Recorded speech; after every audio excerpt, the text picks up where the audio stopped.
What is the most important thing you need to know about making a transition from employee to business owner? What are, or how can you ensure that your business idea is viable? How can you know if you're going to make it or not? Why do most businesses fail? Why should I make this transition in such a hostile and uncertain climate? These are some of the questions we get asked on a regular basis about starting a business, and these are some of the questions we're going to answer this evening on 3V TV. I'm Tony Brown of TonyLBrown.com, creator of the 3V Strategy for Business Development and Growth, and also the host of the 3VS podcast. And this is 3V TV, where it's all about helping you make a transition from employee to business owner, and also supporting you to grow your business, grow your audience, and make best use of digital marketing. Well, at least I think that's what it's about anyway. That's what it should be about. Welcome, and thank you for joining us. On today's show, like I said, we're going to be answering all your business-related questions, and I've got another special guest with us today, and I'm sure you will give him a very warm welcome. His name is Chris Marr, and he is the host of the Marketing Academy podcast. He's also the founder, and he runs the Learning Every Day, which is a content marketing agency and consultancy. And he is also facilitating a conference around marketing and making best use of digital marketing, but he's going to tell us a lot more about that himself. So also, before I actually turn the mic over to him, I first rubbed shoulders with Chris at the UK Podcasters Conference last August, and it is official, he was the best dressed person in the building. So let's give him a warm welcome. Chris Marr, welcome to the show. So thanks very much. Give us a quick shout. I've tried to give the best introduction I can. So just tell us a bit more about your background and what you're doing currently. We don't want too much history because we're going to go into the history later. So just tell us a bit about yourself, Chris. Okay, yeah, my name's Chris Marr. I'm based up in Fife in Scotland, so it's just north of Edinburgh for anyone that's not too familiar with it. I guess I run a marketing company here in Fife. I've got a very small but growing team here.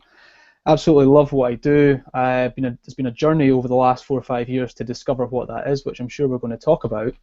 And yeah, I mean, we're trying to do. I guess what I'm trying to do is trying to sort of be an evangelist of content marketing in my own space, basically in my world, which is the Fife, Edinburgh area. A big part of that's about really just around my own passions and trying to pull people in. I think it'll all kind of make sense when you ask me all the questions and stuff like that as well, which will fill in the blanks. But basically, you know, I live and breathe my passion, basically. The work that I do is something that I've built myself, and I get to do that every single day. Just because I run my own business doesn't mean I get to like everything that I do, but I do get to do mainly the things that I really like on my own terms, which is fantastic. So yeah, I mean, I do that. I also, like, you know, you might see in the background, I've got guitars on the walls in front of me. I play guitar. I love snowboarding. I like tech. Yeah, you know, yeah, that's basically me, I guess. Okay, excellent. Well, like I said, we're going to dig a bit deeper. I've got some questions for you. Just to let you guys out there know that we are taking live questions. We've got a number of questions here that have come in over the week, which we're going to be answering, all about, you know, business development, business growth, business startup, using digital marketing, branding, etc. But you can also, if you're watching this on the Hangouts in Google, if you use the question and answers panel on the right hand side, you can shoot us your live questions and we will answer them live and direct in the show. And just before the show, me and Chris were saying, well, you know, we might not have the right answer, but we've got our answer. And you know, we've kind of gone through the process. We've both you know, gone through the process of leaving work, starting up a business, building a brand, you know, getting clients. So we've got something to share. So hopefully we can add value to you, and you can get something out of this. So before we start answering the questions, Chris, I just want you to tell us a little bit more about your company, Learning Every Day. So you said it's a content marketing agency and consultancy.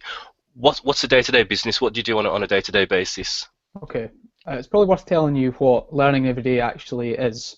Learning Every Day was a concept that I came up with about 3 or 4 years ago, based Hmm. around just based around the basic success principle, which is to learn something new every single day.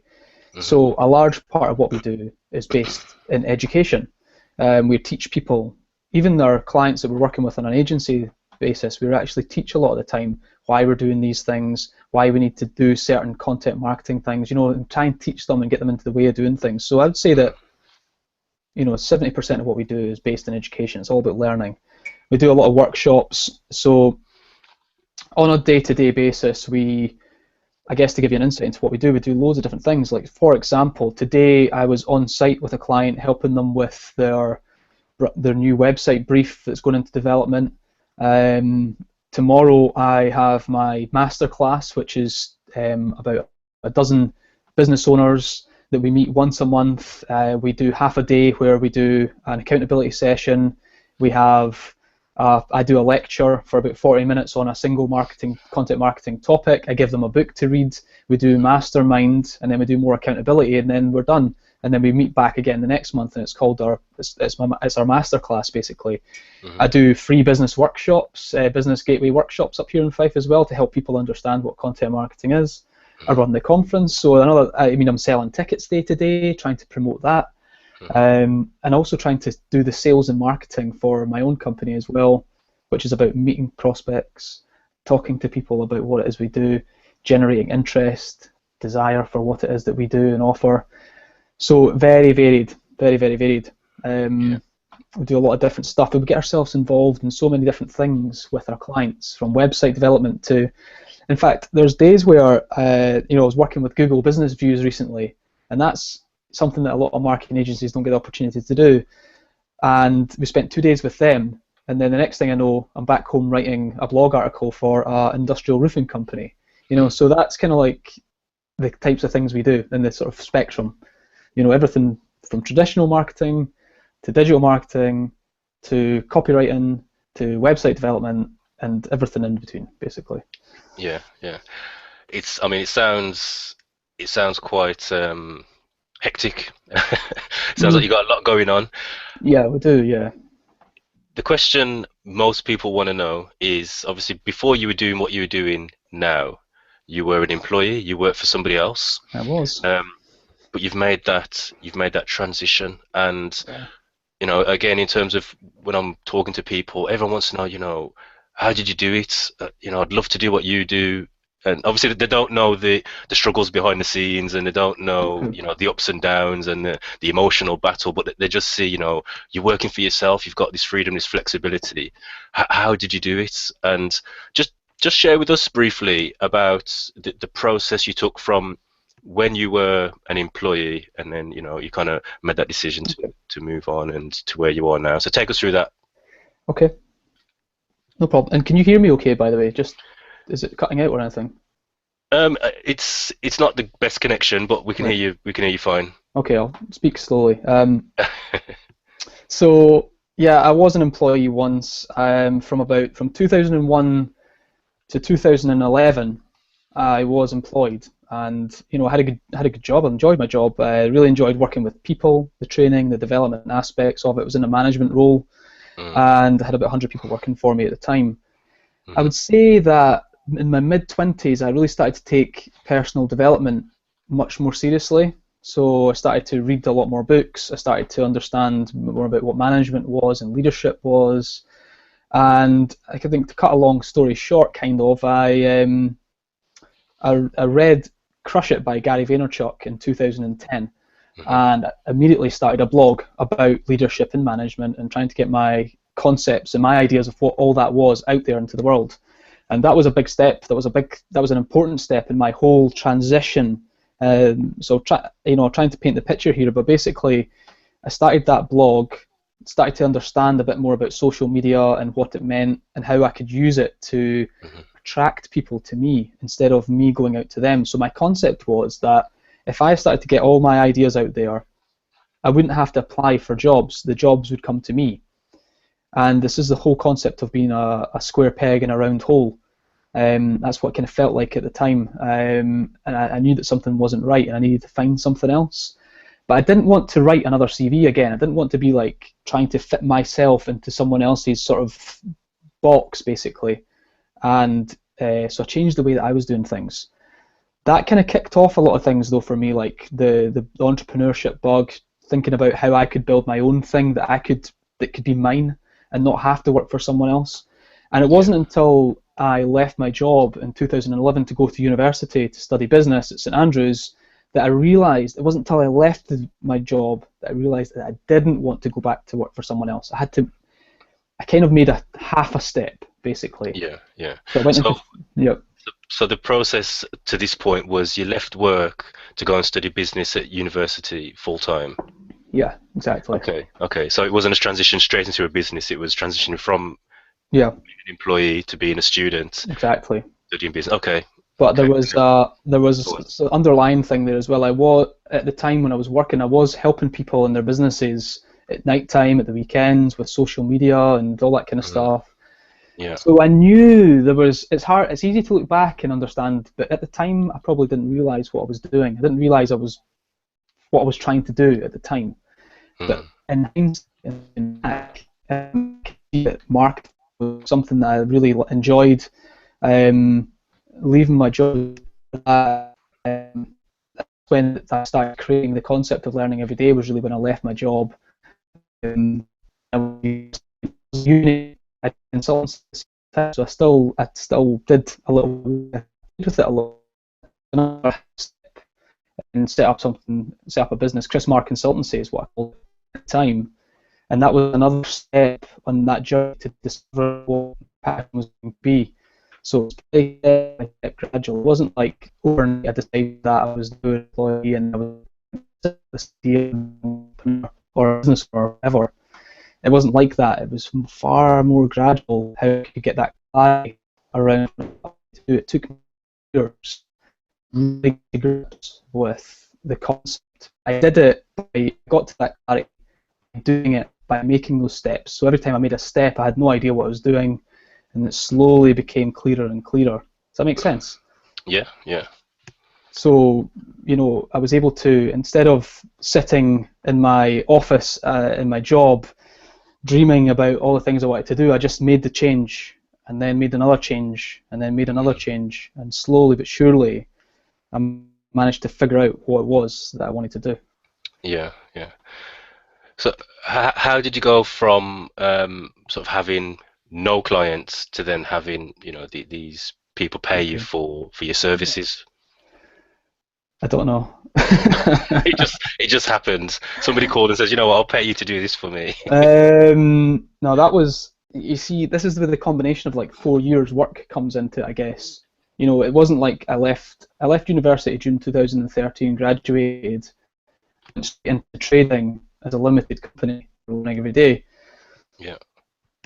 And I'd like to say that it was as clear cut as that, but it really isn't. Throughout the whole of university, I'd been doing a little bit of consultancy. I'd been helping people in their businesses, and there was this gradual foundation that I was building whilst I was studying. I was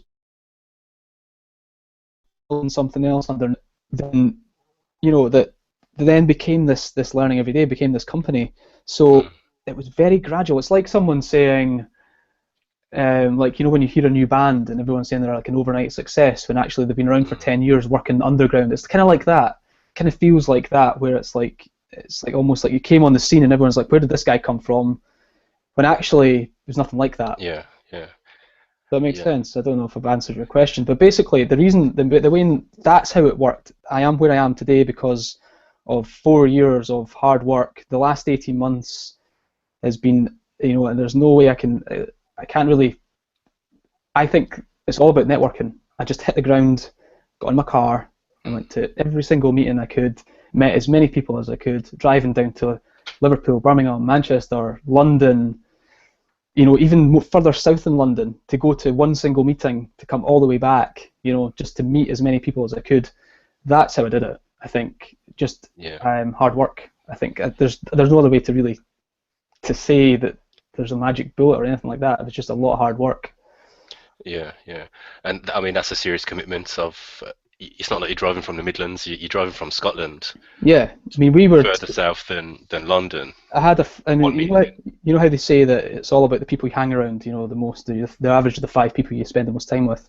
Yeah. One of my favourite sort of quotes, and I have a friend, his name's Derek, and him and I used to be joined at the hip for about 2 years, Yeah. and we would go everywhere together, and we would just get in the car and drive there. Doesn't matter where it was, we'd just go, and that's what we did for like 2 years, maybe more, maybe 3 years or something like that. But we just went everywhere, and we spent all our money on conferences and diesel, basically.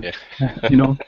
Putting, putting new tyres on your car. That's right. Yeah, we basically ran our car. I ran my car into the ground anyway, and we just went everywhere. And I think that I can't forget that, because I think that's got us to where we are, and we've maybe taken the foot off the gas a little bit with all of that, because you can't keep doing that. You literally can. You absolutely drive yourself into the ground. But that's how we managed to do it quickly, I think.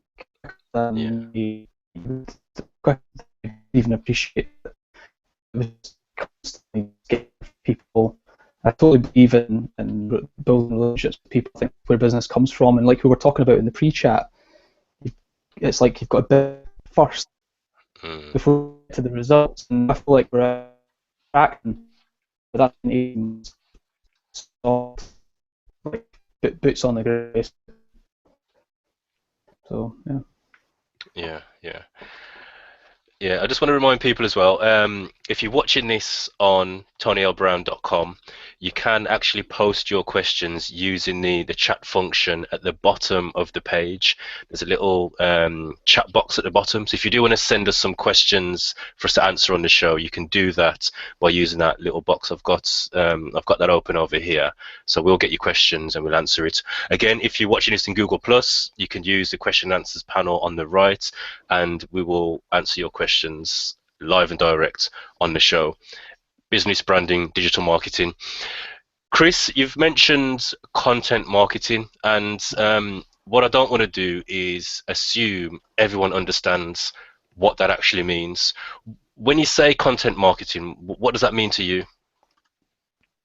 What I mean by that is that it's all about, basically, to take it back to basics. I think when it comes to any type of marketing, it's all about communicating a message to a group of people to get them to do something that they wouldn't have otherwise done hadn't they seen your message. Okay, so that's what marketing is all about. Content marketing, though, is the ability to do that, the ability to communicate without selling. It's the ability to be a teacher of what it is that you do, a lead of what it is that you do, and you do that. This is a great example of content marketing. For example, you know, this video here, we're talking about what content marketing is, talking about business. You create an affinity with an audience, people start to like you, build a relationship. It's a longer term way to market your business, but I believe that it's much more close to being a person or a human in marketing. It's a humanization of marketing, I believe.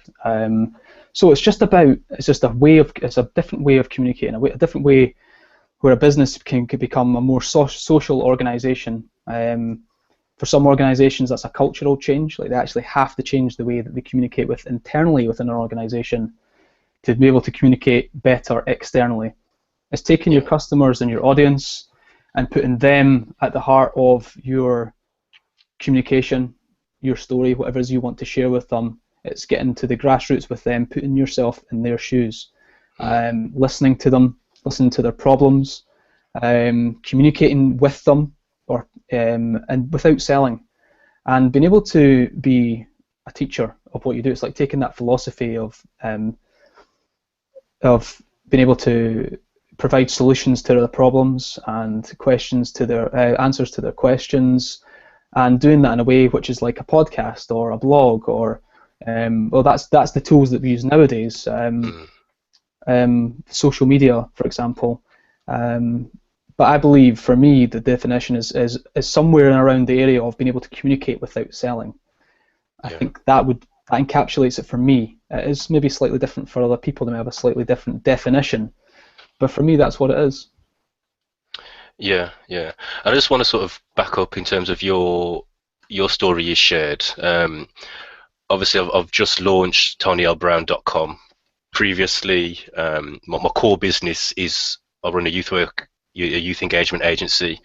For those that know, and that's my core business. And again, just backing up what Chris shared, that actually started as a blog and a podcast. When I started Youth Work Toolbox, it was just, like Chris said, it was just to add value to those within the youth sector. I thought to myself, there's a huge audience here, and there's a huge gap. I thought if when I was at university studying for my my youth work qualification, what would I have wanted? I would have wanted somewhere I could go and read blogs, blog posts, articles, and listen to audio podcasts about what's happening in the sector, what's relevant in the sector, what's happening on the ground, what other people battle with, how they've got over certain issues when working with young people or when growing as a youth worker. And I just started blogging, podcasting, doing videos, etc. And I started that in 2012, and by 2013 it quickly became clear that this brand has become recognized, and it became a business. I was approached by an organization to do some work for them, and I basically started getting paid as a consultant, and that's where it all started from, and that's the business I left my job to go into. So as people ask the question, can you start a business with no money? And I think Chris's story, your story, Chris, and what I've just shared is kind of it's evident that it can happen. Now, obviously, there's some investment required at the back end in terms of buying a domain, buying a web hosting account. You might have to get some graphics designed if you haven't got graphic design skills. Yeah. But just to start, like you said, engaging with people in your target markets and providing value, you've started building a business, or at least a brand. Yeah. So what would you say? Like I said, one of the main questions I get, and it's a question I've got on my list here, is can you start a business with no money? How would you respond to that? Yeah, there's a mixed response there, I think, because right, okay, well, basically everything you've just said, your story, I totally resonate with. Like, it's kind of like it's the same, it's almost exactly the same as how I started. Built a personal brand first. Yeah. Right, so build a brand around me, and now I'm at the point in my business where how can I align my business brand with my personal brand and bring them together, right? And it was like something we covered in our pre-chat as well. That's very much where we are just now. We've grown both. Now we need to bring them together somehow and have it some unity between them. Can you build a business with no money? I think you could potentially market a business with no money. Mm-hmm. I don't think no money. No. Yeah. I think that I struggled in the early days. It was very I'll tell you. There was a day where I had £1.93 in my bank account. I had no money, and I didn't know where it was going to come from. This was about eight or 9 months ago.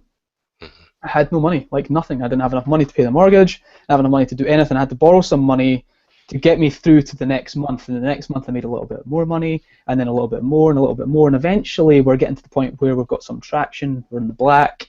That took at least 14 or 15 months to get to that point. I guess my point is that you need to have, like, for example, if you don't have a computer and you don't have a car and you don't have enough money to put your diesel into your car, then you're going to really struggle. Like, I struggled anyway, and I've got kit, and I've got a car, and I've got a flat, and and you need to have some stuff. You do need to have some money, I think, behind you, at least to get your website set up and your blog, which might cost you £100. I know it's not a lot of money. That could be a lot of money potentially to someone. Like, that's a 2 weeks diesel, maybe. You need to have the facility to get out and meet people. I know people that are trying their best. They don't have a car, they can't drive, and they are finding it really hard. But they still do it. They get the bus, obviously. I'd say very difficult to do with no money, but you could do it with little money, with a budget. You could potentially do it with a budget. Get support. Get support. I would say, like. all I was going to say, I think the position I'm coming from is, um, in terms of engaging with people, oftentimes one of the barriers they put up is, they think they need a 10 grand loan from the bank, Okay, or they think they need, you know, put a business plan together, go to a bank or some other okay, financial institute and get a 20 grand loan before they start. And I'm no, like, I'm talking about starting. Like, you can yeah, start to build something. You can start to engage with your audience. You yes, can start. You could create a Facebook page and even use a free yeah, WordPress account. yeah, Tony Brown dot WordPress or whatever it is. Start a yeah. Twitter account and start to talk to your audience. Okay, I understand what you're saying now. I mean, the time where I had that £1.93 in my bank account, I had no money. I mean, a badger was living better than I was, and I think that it's really about it's really about trying to get that balance. I think you're right in that you can start building your personal brand. Like, for example, I started my personal brand while I was still in paid employment, Mm, which is a good, there's something in there. There's a lesson there, I think. yeah, yeah. And if you can find a way to start building your brand whilst you're still being paid by someone else, that's a Mm, that's a that's a that's a win, I think, right there. yeah. Yeah. So try and find ways to do that. But yeah, you can do lots of this stuff for free. You Mm, build your brand, get your voice, get your message out there, build a community. You don't need money to do that. mm, But I would say though that it's really, really hard to do it with no money. Like really seriously, yeah. like pulling teeth. I've had some really bad times when on the phone to people, like my mum, for example, just really struggling, and that's only been in the last year. Like it's amazing how quickly a year can change you. Mm, And I would say just if you need support, then ask for it. Speak to people. Don't really get to the point where you're seriously struggling, especially if it's to do with money, because you can always make more money. This is another good point. You can make more money because you've got your own yeah. business. You've got the potential to do it. So borrow a little. Borrow £500 from your mum or your dad or someone in the family. Try and get some support from someone. Don't struggle too much. Don't make it harder than it really needs to be. Basically. Yeah, yeah. I think it's key what you're saying as well about if you are in paid employment, to set aside a budget. If you're currently getting a salary and you can take out, whether it's £100, £200, or whatever you can out of that salary, to begin to invest in those things. So, like you says, it might be 1 month you say I'm gonna buy my domain name and set up a hosting account, and then the next month you say, right, I'm gonna need, Yeah. say if you are gonna use you know a web-based business, or you're going to start podcasting, you might need to invest in a mic or something, or Sure. you can just start putting little bits down with the Yeah. long-term vision of eventually this is going to be my business kit, which is more or less what I done. I was still Yeah. at work, and like I said, I began to build the blog, started Hmm. podcasting. I already had a bit of kit put down, but I had to invest in other little things. And then it got to the point where it began to pay for itself, and I Yeah. could invest it in a bit more, I of totally I totally etc. agree. Totally agree with everything you've said there. You've got, like, for example, I know where I want my business to be in like 2, 3 years' time. I've got a vision, clear vision of where I want it to be. It Yeah. straightens times knowing where I want to be, and I'm not there. Mm. But it's not going to happen tomorrow. You've got to appreciate that. So, for example, you're talking about buying little bits of kit. Like I bought a £30 microphone instead of a £150 microphone. Or you Yeah. buy. Do you know what I mean? You do it piece by piece. You build it up, and then you're right though. A lot of people do make excuses about the fact that they can't get funding. In fact, you know what? People make a lot of excuses, and it really grinds me down to hear people Mm. making excuses like that, because if you want to do something bad enough, if you've got like that fire in your belly to do something, you will Yeah. find a way to do it. You will make it happen no matter what. And it's when Yeah. you hear the excuses, I know you can almost right away you can tell, unfortunately, that that's just not going to happen for them or whatever. It's not there, and you don't need money. And I think that Mm. kind of may contradict what I've just kind of said, but you don't need it to make it happen. But it might make things Yeah. just a little bit Yeah. easier for you if you do have it. Yeah. Yeah. I think that the key word is to start. I don't think you need um, a business loan or a business grant. I No. mean, those things would be nice. That financial capital would be very nice, and it'd give you a more sturdy platform and a springboard to work Yep. with. But in terms of actually making a start and saying, I've got a vision of, providing this service or developing this product, how can you work that back? And what can Hmm. I do today to make one Yep. step closer? to that. Absolutely. And I mean, I recently wrote a blog post about it just through engaging with people on Twitter, and the amount of excuses. I mean, I done a Twitter search, and it was like, I want to start my own business, but, and the Yeah. amount of excuses that came back, and I was like, well, we engaged back and forth, and by the time I'd finished with them, it was like, well, yeah, I could actually do that. Yeah, you're right, Yeah. thanks. And I realised that they're focusing on the barriers, not on the things that they can do today. Okay, Yeah. what have you got in your arsenal now? Look at your resources. What have you got, and what can you do with that? Have you got a phone book? Okay, well, have you got a mobile phone? Yeah, well, start phoning people Yeah. and seeing if you could maybe leverage their resources, or Yeah. you could maybe volunteer and start Mhm. seeing if it's an industry you want to get into. So there are Yeah. things that you could do Yeah. without a penny. I think the key thing is to start. I talk about that all the time. Just like people make so many excuses, and the thing is, Yeah. you have just got to make that first start. And to be honest with you, I know people that have got a lot of money that even becomes an excuse in itself. Like they have the money, but they don't know what to do with it, or they spend it all on the wrong things because they don't have to really sort of scrutinize what they're spending that money on. They can just spend it on anything. So a lot of money can be a problem, and a little money can be actually quite a good thing because it gets you to think a little bit more about what you want to do with that cash. And the difference is, though, I think is, and this is a big shift, a mind shift change, I think that being an employee and becoming self-employed is all about what goes on in your head. I think that's the change. You need to change the way that you think, because going from having a paycheck dropping into your bank account every month to having to make the money that you make is predicated on the actions you take month to month is quite frightening, actually, when you think about it. But it's a definite mindset change. Like that's the biggest thing for me. It was accepting financial responsibility for where I am, especially when you've had a paycheck for 10 years. It's a different game. You find yourself in, I think, and I think that probably impacts a lot of people negatively, and perhaps a lot of reasons why the business doesn't survive past its first year. Yeah, and that's actually one of the questions I've got here on my list. Somebody posted the question: how do I know when it's time to let go of the employee paycheck? So it's that kind of that golden handcuffs situation. Yeah. They want to start a business. They love the idea of being self-employed and being their own boss, but every month they're getting this paycheck. Every month it's almost like it's chaining them to a job that potentially they could hate, but it's just the paycheck. And the question is, how I mean, the question I would ask is, how do you break away from that? I don't think there is a right time to do it. Like I said, I think it's a mental thing. But how would you sort of advise someone, or encourage someone to say, well, this is how you get over that? What are some of the mindset things?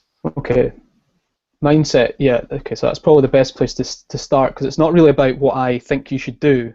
It's more about how you should think, and I think that's probably the key thing, because every situation will be different. So I'll tell you a little bit of my story at that point in my life where I knew that I wanted to do something different. I had itchy feet where I was, and I got offered a redundancy package. Okay, so I took that to go to uni. That's what paid for my 2 years at university. Yeah. So after uni, I started my business with nothing. I had no money. I'd used it all to get my education. Anyway, that was my situation. That might not be the same for other people. But what I did do was get really interested in what it is that I wanted to do for the rest of my life. And Gary Vaynerchuk talks about this, and I'm a big follower of his. I like what he says. I like the way he does things, and he says that there's no reason to do shit that you hate. Basically, there shouldn't be any reason to do that. You should basically follow your dreams and find out what your passion is, and that's what happened to me in 2010. A lot of it's going to come down to how badly you want the thing that you're trying to achieve, which will make you make that move. There's no right time. I don't think it's the right time for you, and you'll know when it is. Yeah. You might not even know when it is. You just have to. Oh, I don't know. It's really hard to explain. You can't do it if you've got a mortgage and you've got kids and all the rest. You've got some financial dependence there. You can't just throw it down and leave your job and be like, well, where's the cash coming from? You just can't do that. So you've got to build in some redundancy somewhere. Okay, I don't know where that would come from. It's got to come from somewhere, though, from savings, for example. But there is a point where you have to put it all on the line. So for me, that wasn't when I left my job, because I left my job, got redundancy, went to school to study.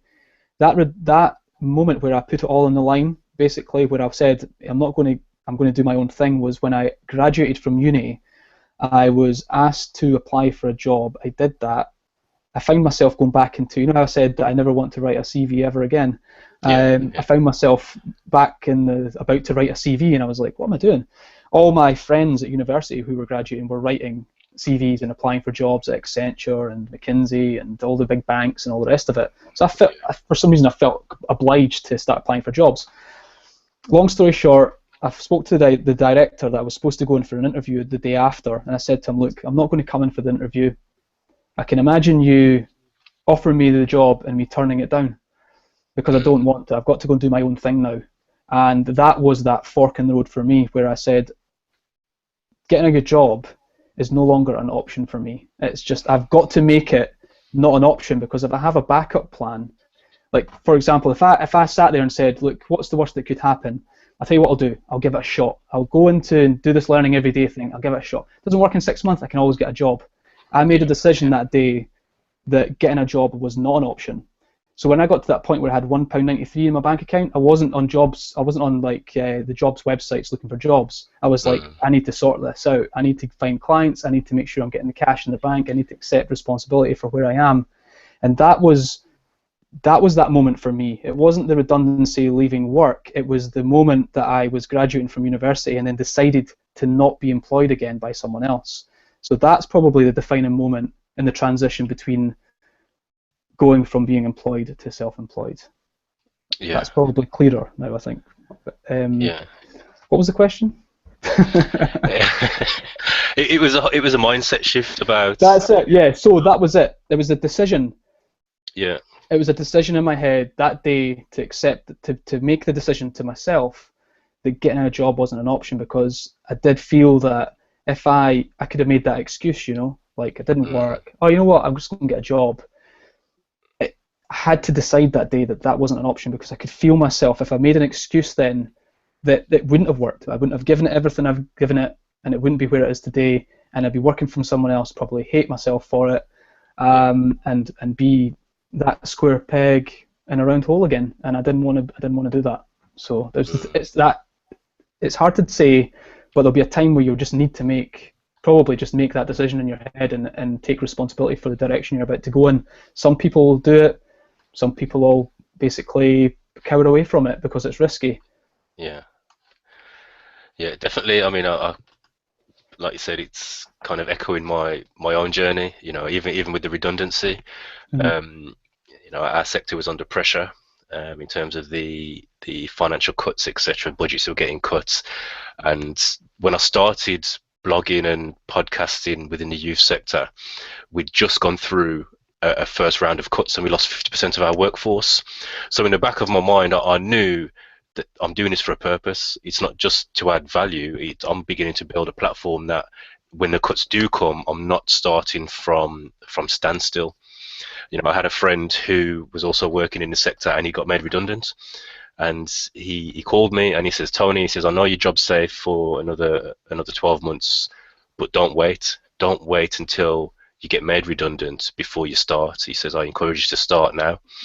And I began to, like I said, blogging and podcasting and building that platform. Yeah. But in my mind, I knew that the next time, I made a decision mentally that the next time the offer of voluntary redundancy comes up, I'm going. Yeah. I'm putting my hand up and I'm going. And it was about an 18-month time span before that came. And one day I walked in the office, I turned on my computer, and the email came up, and it's from the chief exec, and it was the call for voluntary redundancy. And I remember sitting there like, okay, put your money where your mouth is now, Mr. Brown, it's on. And I phoned my wife and I says, Nick, the email's out. Yeah. And she was like, what do you mean? I said, the email for voluntary redundancy. And it was like, I'm going to take it, and I put my request in for VR. Yeah. I had a chat with my head of service, but in my mind I just knew I'm going. This is it. going. Yeah. I'm ready. I'm ready to go. And everything kind of lined up because it was like the same month it was accepted was the same month I had the opportunity to apply for this contract.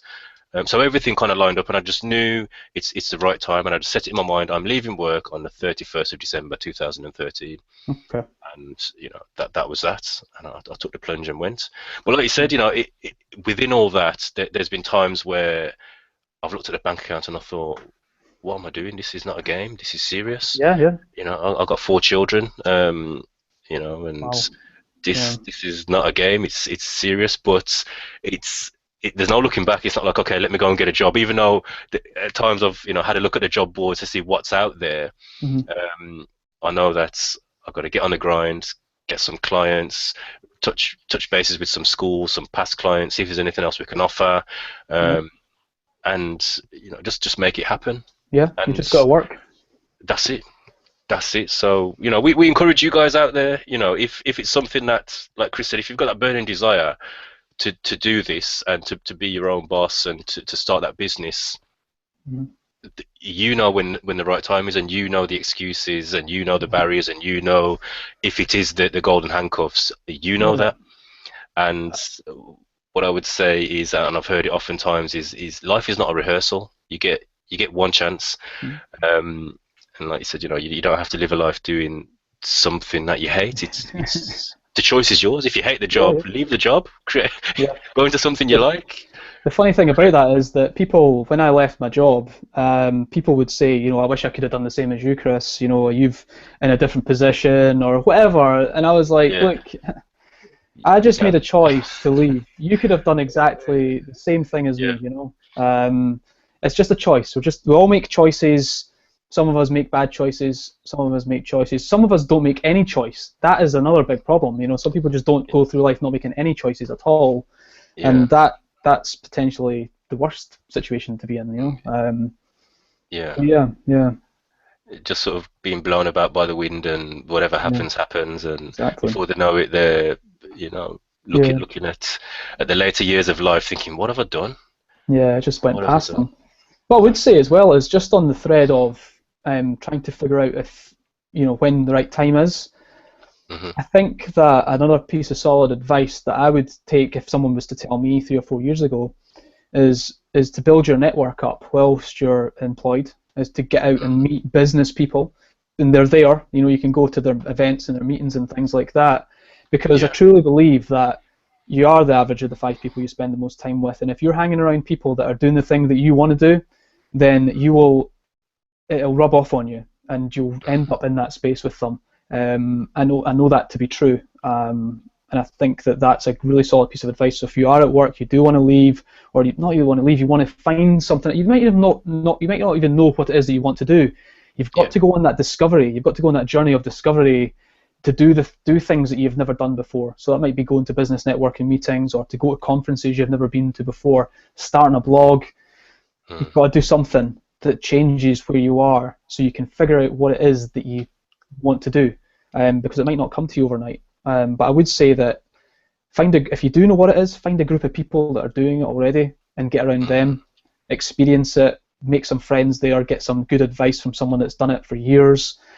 And that will give you, again, it adds to that whole desire piece, the motivation, the inspiration to actually to make that move. And also, if you've got some friends in that space, then it might feel like you've got a little bit of protection as well, and people are going to support you emotionally, financially perhaps, and just be there for you when you're going through that transition, because they've been there and they know what you're going through. So find people that are supportive. Find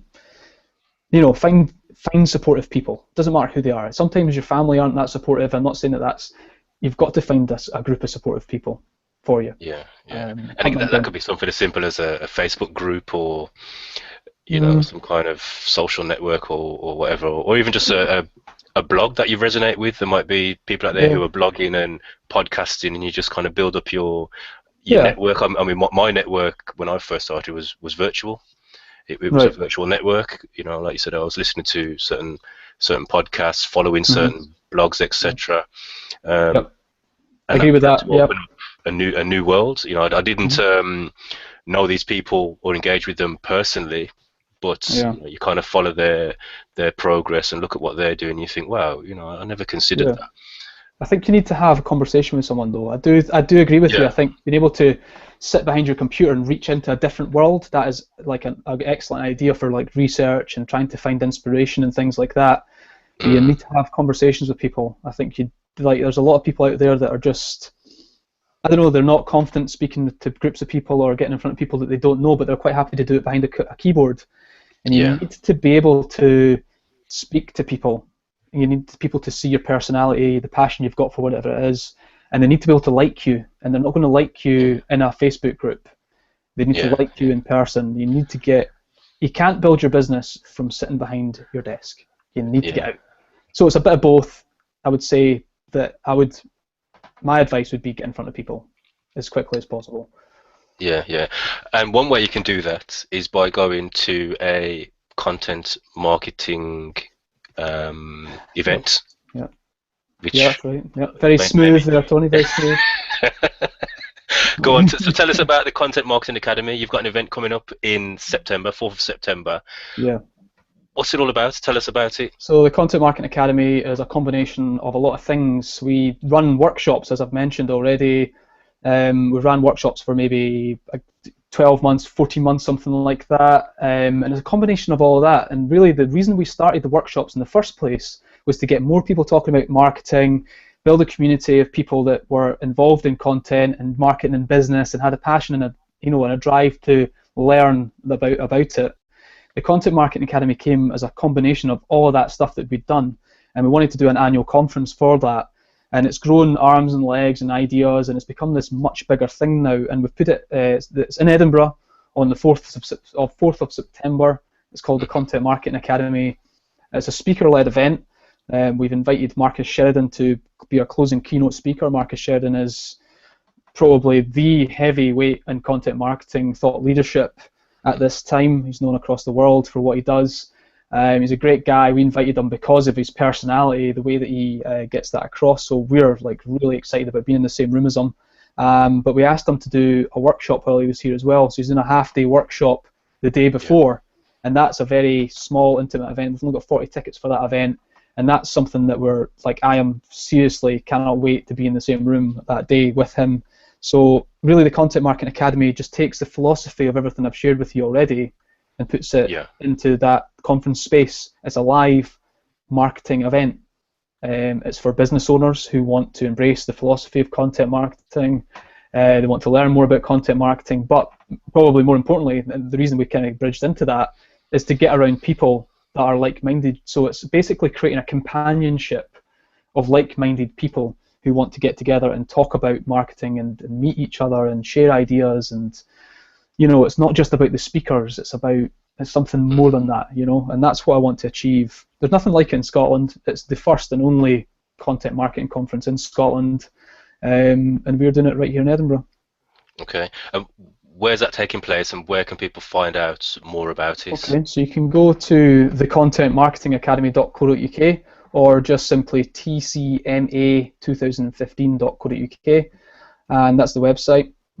All the information is going to be there. There's announcements coming up in the next week or so with more speakers and more sessions, and it's in Edinburgh on the 3rd and 4th of September this year.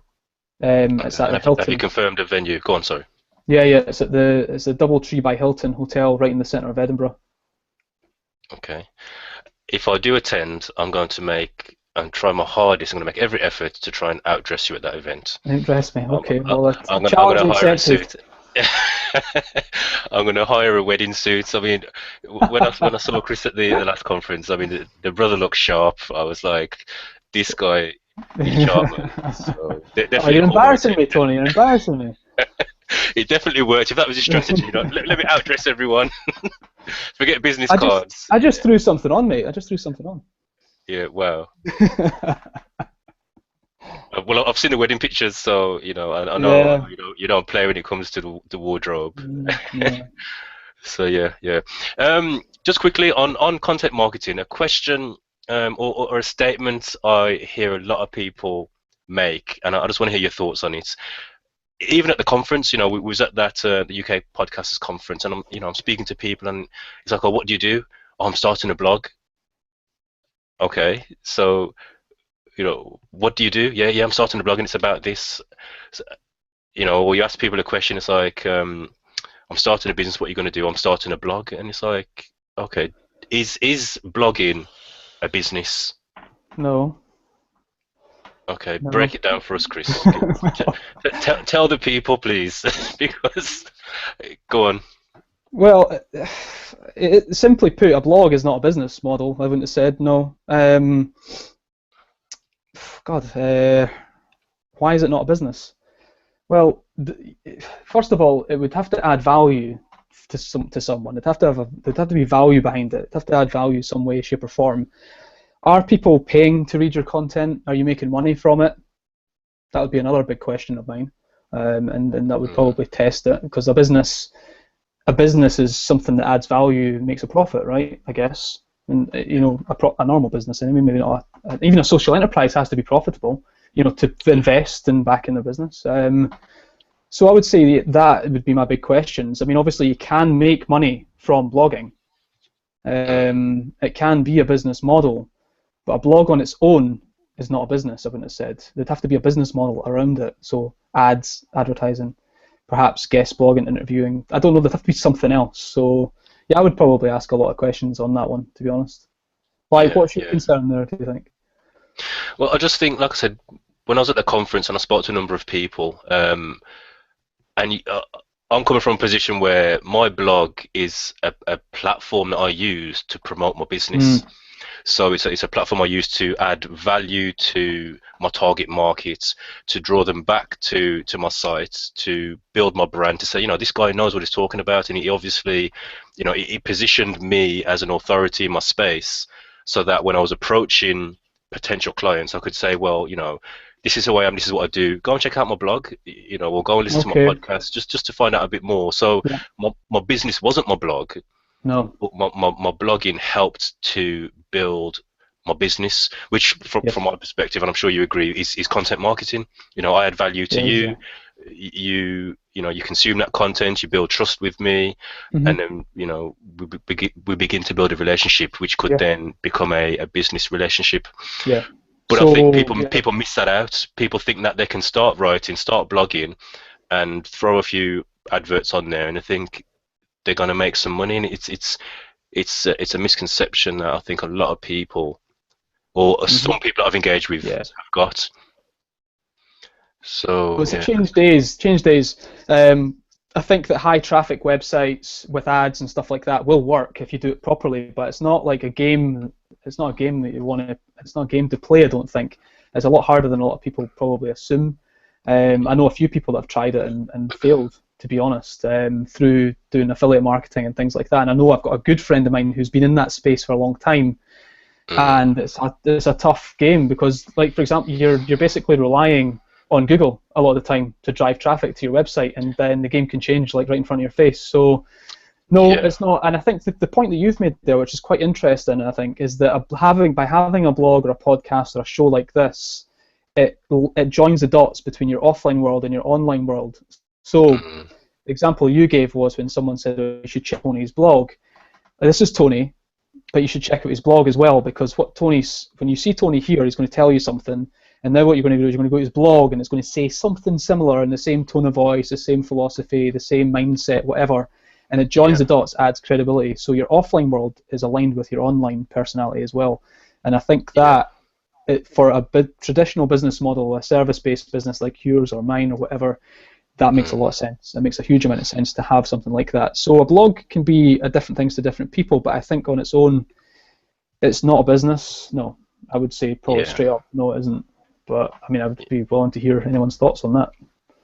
Yeah, I think, like you said, unless it's a extremely high traffic generating blog, that's going to drive a lot of ad revenue and a lot of affiliates and things like that. It's I heard someone refer to it as what did they call it? Google AdSense welfare. It's almost like you're dependent on Google AdSense's benefit system. Please Google, send us some traffic, and pay us, please, rather than offering a product or a service that you've developed or you've created. Yeah, it's got to be like, if anyone's thinking about starting a business, the key thing is, if you want to do, I think if you want to do something that's of any that means something, like this, it's got to be valuable to people. Like, yeah, you Yeah, can make money with ads and all that, but it doesn't mean anything. It means nothing to anyone. yeah, Do something that actually means something. Like, like you can do anything you want.